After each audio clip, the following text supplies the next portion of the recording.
Welcome and thank you for listening to the Sales Maven Show. I'm your host, Nikki Rausch. Today's episode is part of the Mastering Excellence series. This is a concept that comes from my background in neuro-linguistic programming, where we learn that there is a structure to excellence. And once you understand the structure of how somebody is achieving exceptional results in some area of their life or business, you can take that structure and apply it to your own life or business so that you can see some similar results. Today's guest is Megan Kachigan. Kachigan. I said it wrong. Sorry. Today's Kachigan. You got Thank you. Thank you. it. Today's guest is Megan Kachigan. Let me tell you a little bit about Megan. She is a direct response copywriter and strategist with a track record of sold out launches. She helps purpose driven coaches, speakers, and service providers articulate their brilliance to make more sales with her signature 3M roadmap method. A Stanford University Teaching Award winner with a master's in education, Megan knows how to turn attention into action. I love that sentence. She has worked with 2 Comma Club award winners and funnel hacking live speakers, delivering standout results like writing ads for a $250,000 launch and generating over $1 million in revenue for clients. Megan has been featured in the Copy Confidence Society and on podcasts such as The Paid Copywriter. Her approach combines marketing strategy, buyer psychology, and industry expertise to create aligned, data-driven strategies that increase conversions so that you can stay in your zone of genius, serving more of your dream clients. When she's not copywriting, you'll find her outside in the Southern California sunshine or dancing in the kitchen with her husband and her 2 little ones. Megan, welcome to the show. Thank you so much. What a wonderful introduction. I appreciate that. So fun to have you here, and I'm so excited to get into this conversation. So what we're going to talk about today with Megan specifically is how to identify your client's blind spots so that you can deliver a better buying experience for them. And I'm super excited to dive in. But before we do that, give us a little bit more about how you're working with clients, a little bit more about you that's outside of the bio so that we can get to know you a little bit more. Yeah. So I work with clients. I do a lot of done for you copywriting services. So even if most of my clients are good at writing, but it's just a matter of time. They want that eye for conversion on it. They want someone who just truly gets them and can bring out more of them, like their true self and their true voice. So it sounds even more like who they actually are, especially for those personal brands. And then I also love to do done with you work through my copy critique club, where you get to submit and then just make those changes. So I'll send you either a Loom video or a Google Doc, and yeah, just highly take action, see those conversions, get more of the right buyers into your world, so that you can do what you do best. Now, one of the reasons why we chose this topic in particular is because you had said to me that there are things that ChatGPT cannot do, right? Like it may be able to improve on a sentence, but it doesn't know how to dig in and understand your mission. And it doesn't know how to ask you the right questions so that you can articulate that. And that is the thing that to me makes the copywriter such a unique and valuable resource in a coaching business or any business really, but to have somebody who can ask you those questions, who can, again, what we're going to talk about today is identify some of your blind spots. Because sometimes the stuff that seems so easy to you, you don't think is important, but yet it's like your secret sauce. Would you agree? Yes, totally. Yeah, because it's your normal, you don't necessarily see it as valuable because it's like, well, doesn't everyone do this? Doesn't everyone know this? But it's like, what is that analogy of the fish doesn't know it's swimming in water because that's just it's normal, you know, that's just what it breathes. And not everyone breathes copywriting, not everyone breathes sales, not everyone breathes, insert whatever your expertise is. And so it can make them feel like a fish out of water, and but your expertise, you can really bring, what am I trying to say? Bring your expertise in and serve people better that way. Yeah, yeah. Which I think again speaks to where we're going to go today around identifying a client's blind spot so that you deliver a better buying experience. Because I know from my own experience of working with clients that when I can help, highlight and emphasize those things that really do make them unique and special that they have probably overlooked, their experience of actually working with me goes up, right? Because it elevates me from a credibility standpoint of like, oh my gosh, I've nobody has ever pointed this out to me before. But more importantly, it builds their confidence, right? When they're out working with prospective clients because they show up more, to me it's like more fully as themselves and embrace all the parts of Yes. them that make them unique and special and make them the person that their buyer wants to hire. Yes. Yes.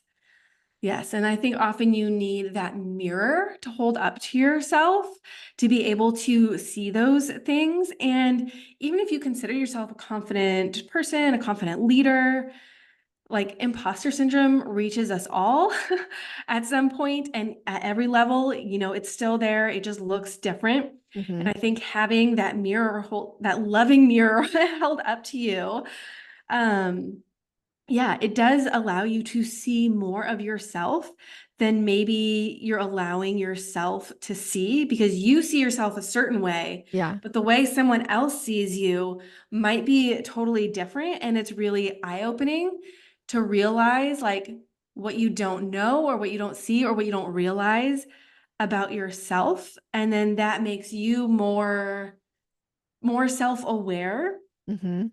which then like I think contributes to your confidence, contributes to your awareness of how you can continue to serve people at like your highest and best capacity.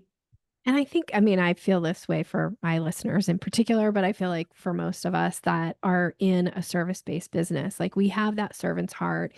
We really want for our buyers to have an exceptional experience with us. Mhm. So I'm excited to dig into this conversation with you about how to identify the client's blind spot to deliver a better buying experience. So here's my first question for you around this is if I were to stand in for you for a day and I'm meeting with a prospective client for the first time, what is something that I have to do or how do I have to think and or behave, whichever seems easier to answer for you, in order to identify right off the bat this client's blind spot so that I'm going to deliver a better buying experience for them? Oh, this is such a good question. Okay, so it comes down to really deeply listening. And so, rewind, deeply listening means I come into the conversation already having done my homework. So if they are my client, I have already read their website, binged their social media, binged their podcast, looked at, their most popular YouTube videos, like wherever they're showing up regularly on the internet, putting out content, I have already consumed it. So I know them, I know their brand, I know what is resonating with their audience, what is performing well for them, what angles are not performing well for them. And I'm coming into the conversation saving them time because I don't want them to have to like tell me all these things that like it's already out there on the internet, you know? And it gives me the background and more context for the conversation that we're having so that I can more deeply listen to what they're actually saying. And so by that, I mean like what they're saying and then like the subtext deeper than that. And then like what they're, so, and often it's like what they're trying to say, because a lot of times it can come off as this like word vomit, brain dump, just like, and I'm just like, okay, lay it all on me, lay it all on me. And then I can parse through and be like, okay, they're chatting away for 15, 20 minutes. And I'm like, okay, this is what you're trying to say. Like this sentence. And like, yes, that's it. So copywriter, right? We make things concise and like, I'm like, this Love is it. your thesis statement. This is the one thing. And so it allows me to really actively listen for what they're truly saying, which may not be what they're actually saying. It might be a layer underneath. Mm-hmm. It might be the thing that they're saying, but they're not saying it. And What there would be an could be, example of that? Like, do you have one that comes to mind of like, I don't know if, not that you need to share anything about a client, but if there's something where you're like, this comes up a lot, or like, what would be an example of that? I think when we get down to it, sometimes it's often a fear of visibility comes out. Mm, That tends to be a really big thing. And even if they're already visible, getting to that next level of visibility is really scary. And maybe it's not even that writing copy is the problem for them, because like I said, many of my clients are actually very good writers. mm-hmm, It's the fear of like, okay, if and when I put this out there, then what? mm-hmm. What if, so and so from high school sees it? What would they Yes. say about, inner child me? What does that mean about me? What does that say about me? And it often really feels like an identity level. Like these are deep conversations Mm-hmm. that we're having. We're not just slapping words on the page, hoping they convert. Like these are very deep conversations that we're having.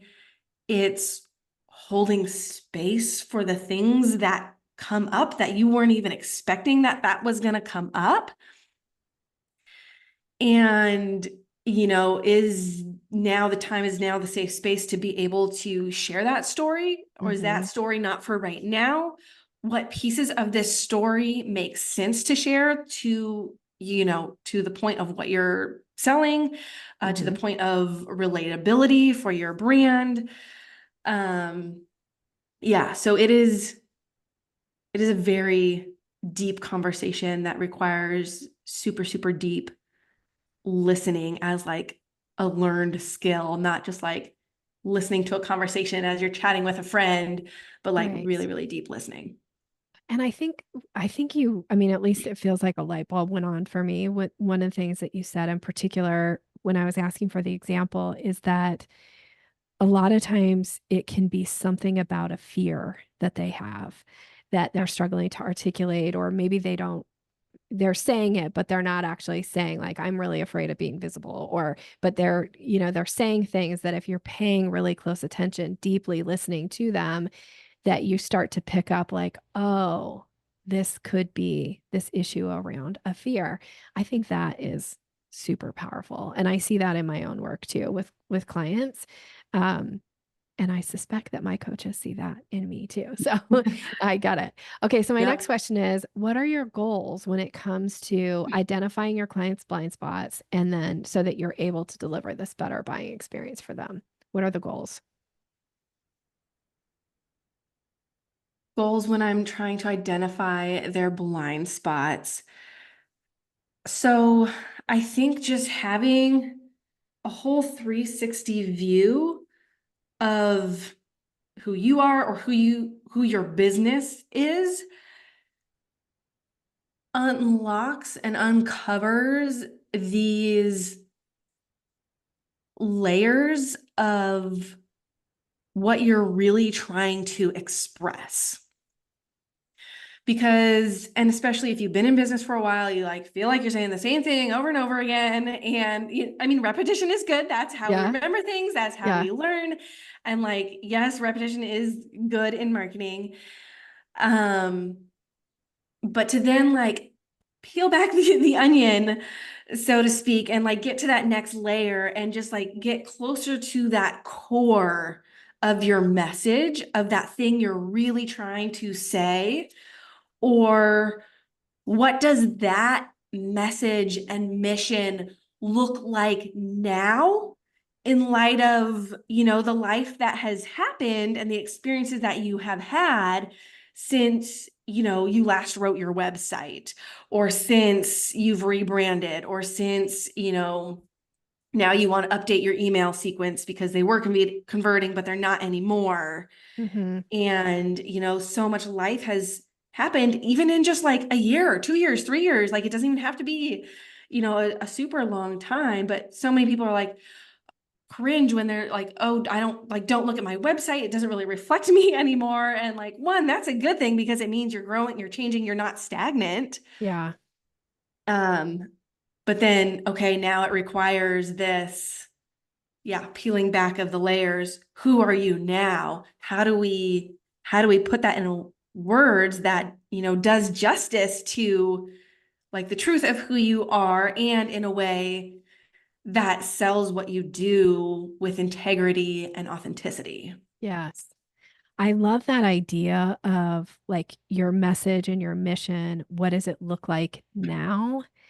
I think for anybody in any kind of a coaching capacity, or specifically with what you're talking about here, of like really helping them get that stronger copy that they need, is that recognizing that we do all change and we all evolve. And it can be scary because you don't know how to articulate it yet. So we need people like you out there helping like reveal these blind spots for us to articulate this. But I think with most of us, with any of our clients, like things change, and really looking at their experience of like, what's your message now? What's your mission now? Because it probably has evolved, even if it's like the core mission is still to, for me, it's to teach people how to sell with confidence, but that evolves too. And the way I talk about Yes. things evolves. As a matter of fact, I just shared some things on your podcast in a way that I've never really talked about a particular topic before. And I thought, Mm. like, oh, that feels like an evolution in a way to me. So I feel like, I don't know, I feel like you're speaking right to me with this. So thank you for that. Okay. So my next question is, how do you know you're achieving your goals? Like, what is the evidence for you when you're working with a client? The evidence that you've achieved this goal of like getting that message and that mission and what it looks like now for them. They get really fired up about their marketing again. It no longer feels like a chore. It no longer feels like a checklist of things they know they have to do to keep their business flowing, but they really just want to work with their clients. Um,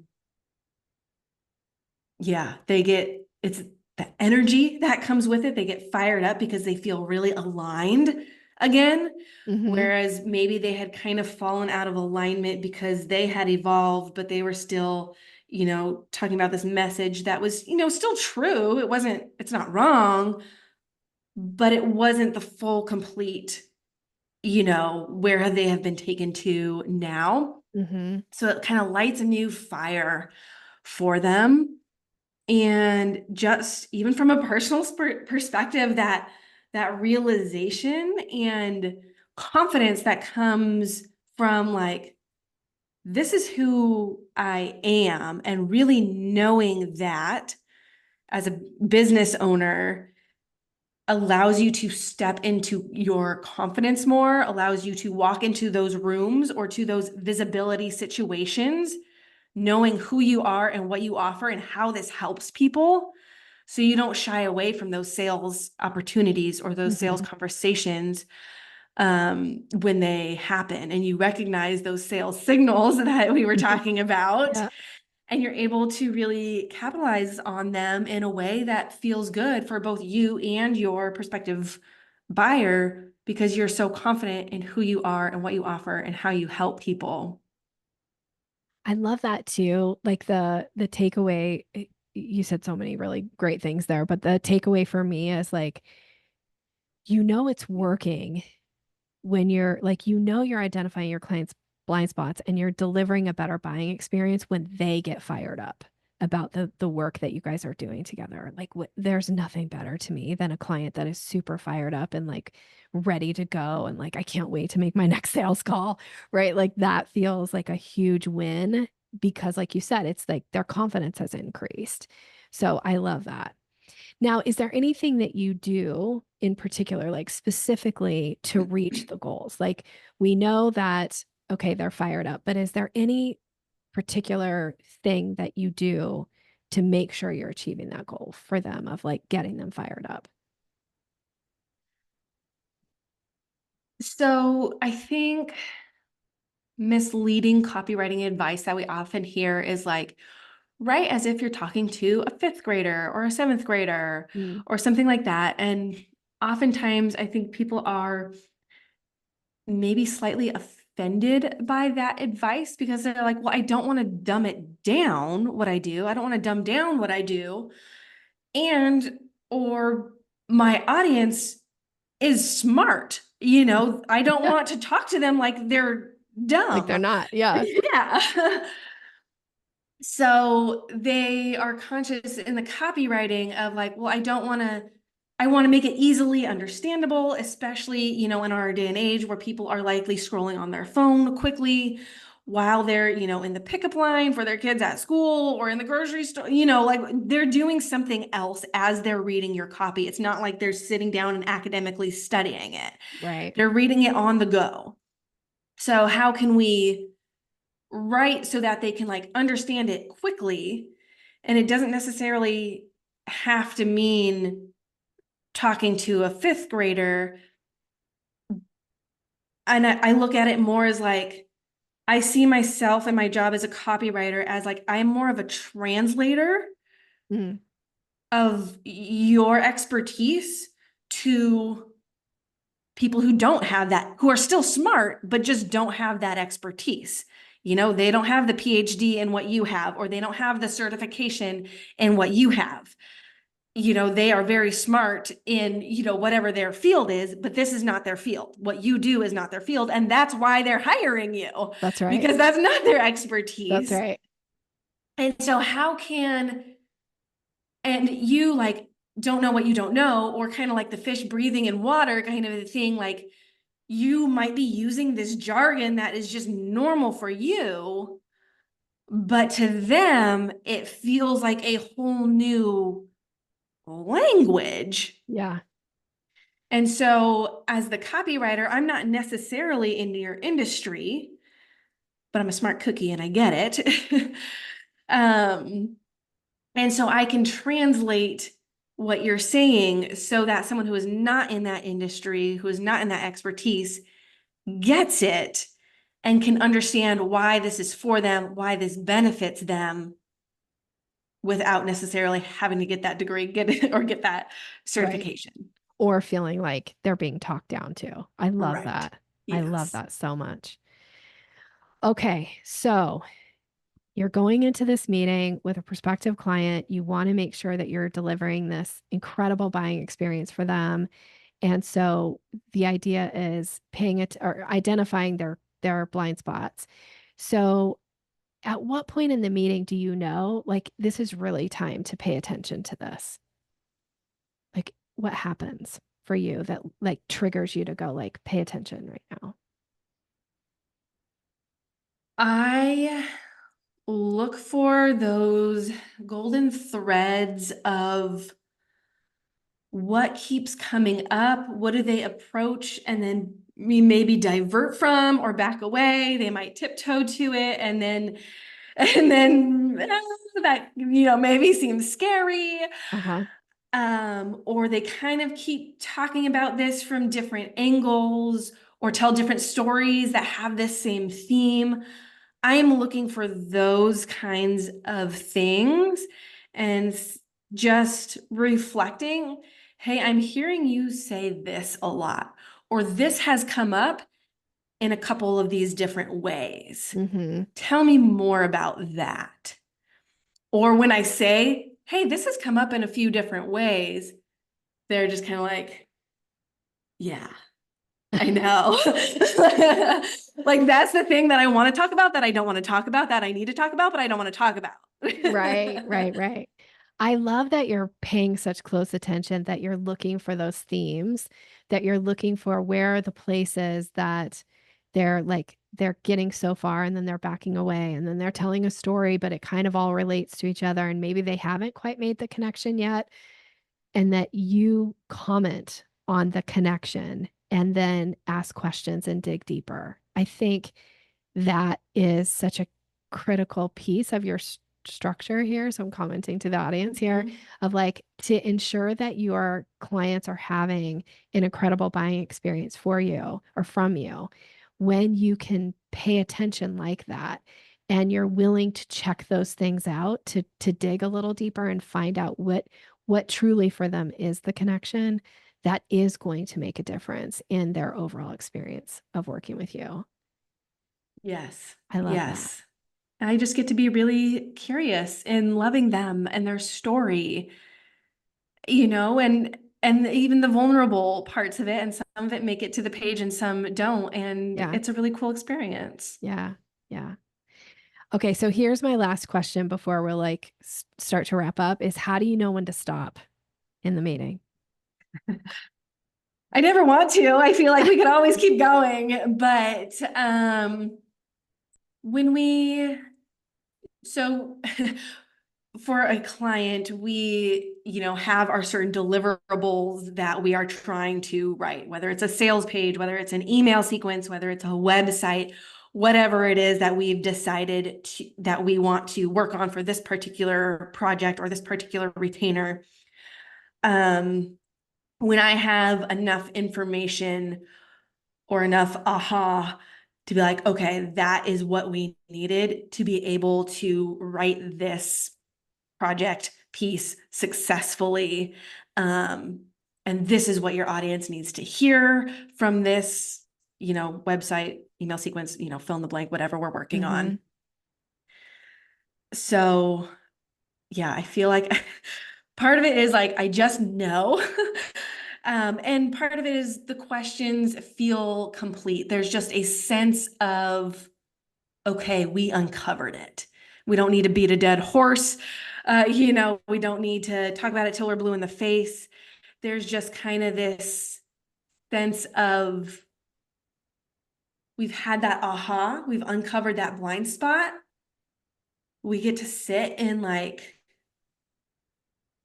the delight of uncovering Mm, that piece and say, okay, this feels good. Or maybe this piece isn't ready to share yet. Just share this piece of the story still, works for what we're doing. And so we both sit and feel what is appropriately vulnerable to share, because we mm, want to be vulnerable, to be relatable, yes.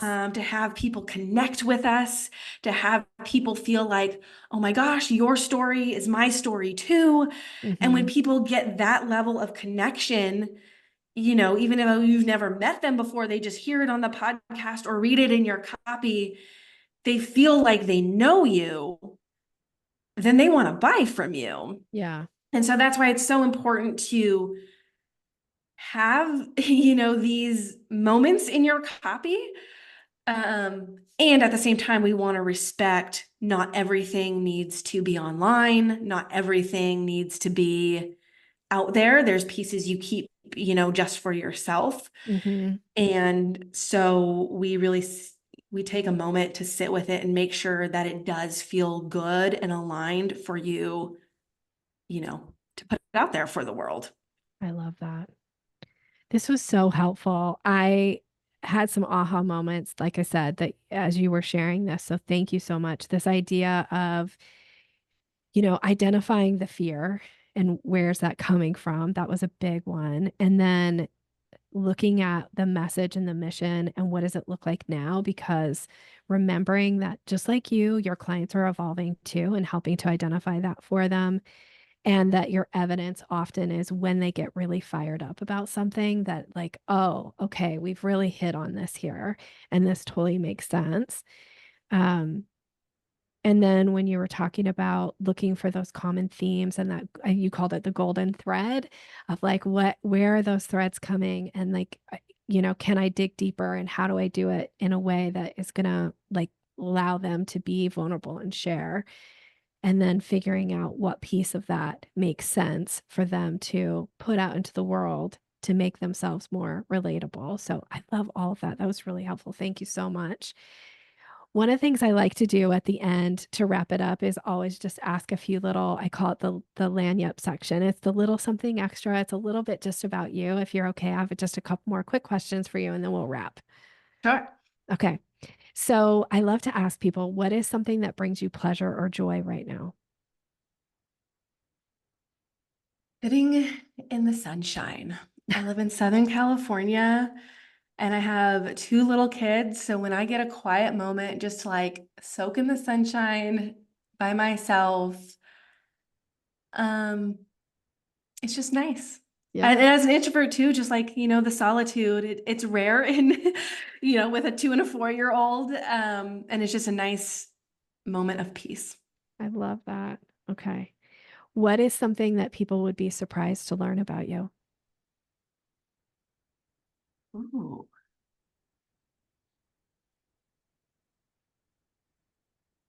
I feel like when I answer this question, people are like, no, that doesn't surprise me at all. Ah!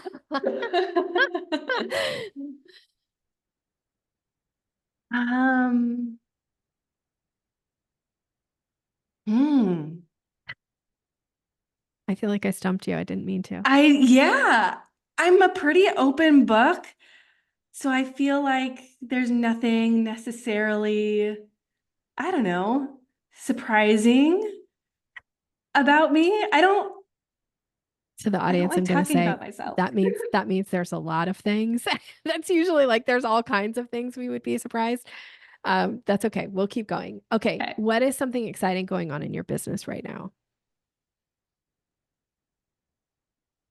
I am having so much fun with my own podcast. That has been an exciting thing, getting to meet and interview cool people, Nikki being one of them. Thank you. She is on my podcast as well. And yeah, it's just been an exciting way to go deeper into people's stories, kind of like what we were talking about, just kind of, get that first step into the process. Yeah. Yeah. Totally makes sense. All right. So how can somebody listening right now get a little bit more Megan in their life? How do they get in touch with you? What's the next step?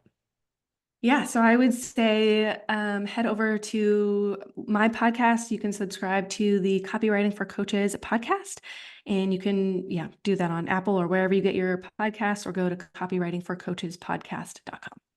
Perfect. Perfect. And that, of course, will be in the show notes. Thank you so much for being here. I'm so grateful to have had this time with you. You had some light bulb moments going on there for me. So I'm super grateful for that. And for you, the listener, thank you so much for showing up. I would encourage you, if you had a big takeaway from today and a nice little aha yourself, please share it. Like, share it with a friend, share it with me, share it with Megan. Like, reach out, connect with us, and let us know. And I am wishing you so much success in everything that you're doing. Have a great rest of your day.